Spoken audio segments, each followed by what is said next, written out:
Hi everyone, Michael here. Welcome back to my studio. This evening I came in here, literally just picked up the first thing I saw as a challenge to paint it, and it was that halogen light bulb back there.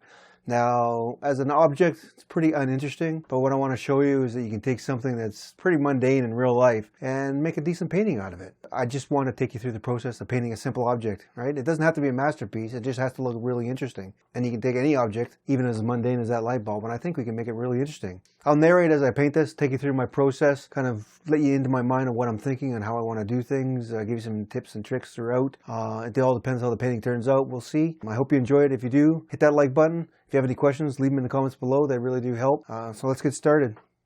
All right, as with every painting I do, there's some sort of sketching involved, and this time around I'm using my charcoal, laying in on two horizontals, and then the base of the halogen on the width that I would like it. And from there, that'll help me decide the proportions of the rest of the drawing. Knowing the width, I can scale it based on the height.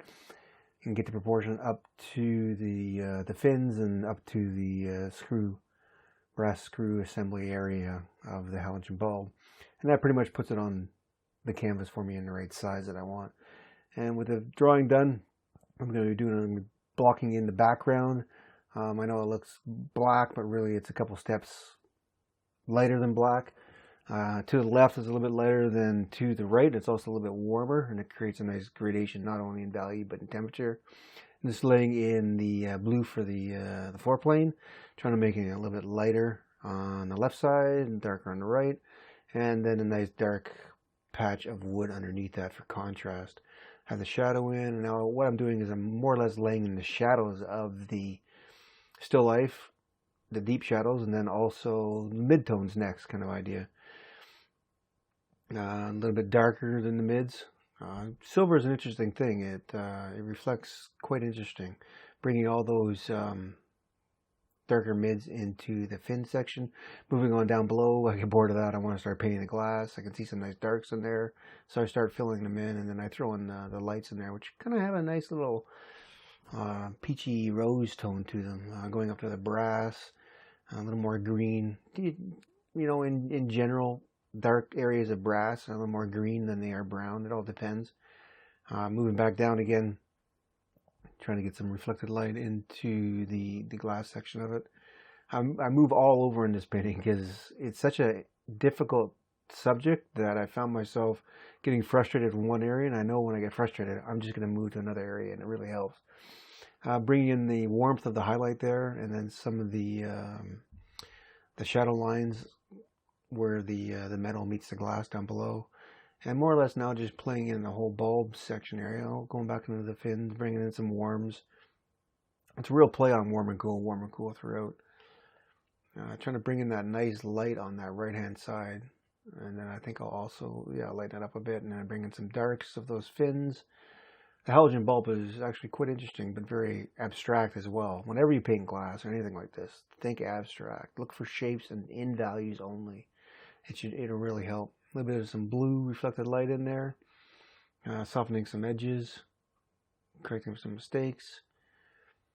Trying to bring in some richer darks within that the glass to give a sense of depth, and then working on the beautiful highlight of the brass section here, and trying to divide it into a light, medium, and dark cylinder pattern, and then worrying about the threads portions. And I put them in and I take them out. I put them in and I take them out.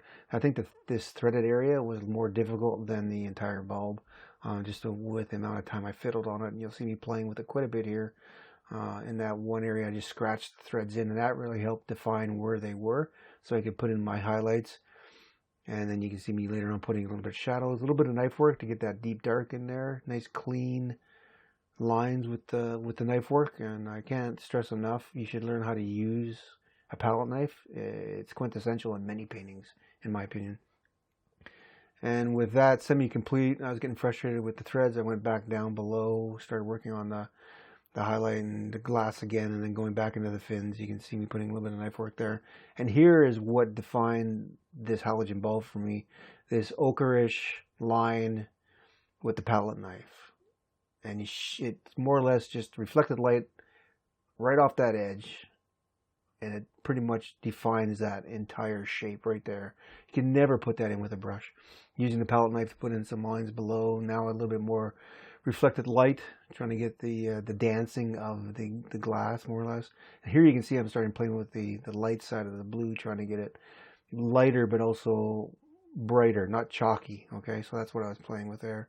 Putting some of the blue nuances throughout, going back into the threads, bringing some of that yellow down, working on the lighter gray midtones within the glass.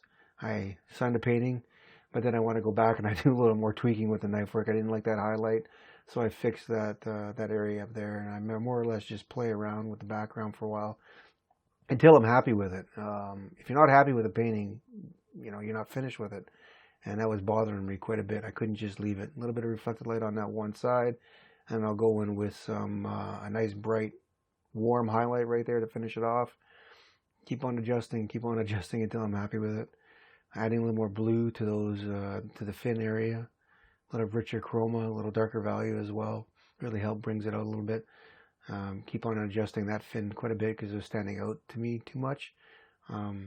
But keep on working on it until you get it done, right?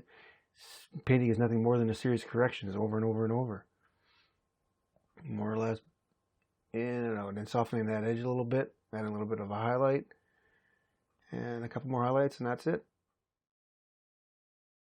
2 hours later, a little bit longer than I thought we'd spend on this painting, and we're finished. I consider this more of a study than I do a finished painting, of course. And the whole idea behind studies like this is to learn how to see, essentially.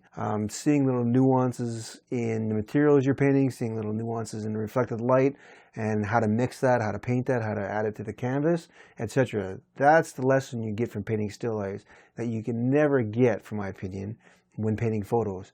I highly encourage you to try still life. Even if you fail, you will learn more from that still life than you will ever learn from painting a photo.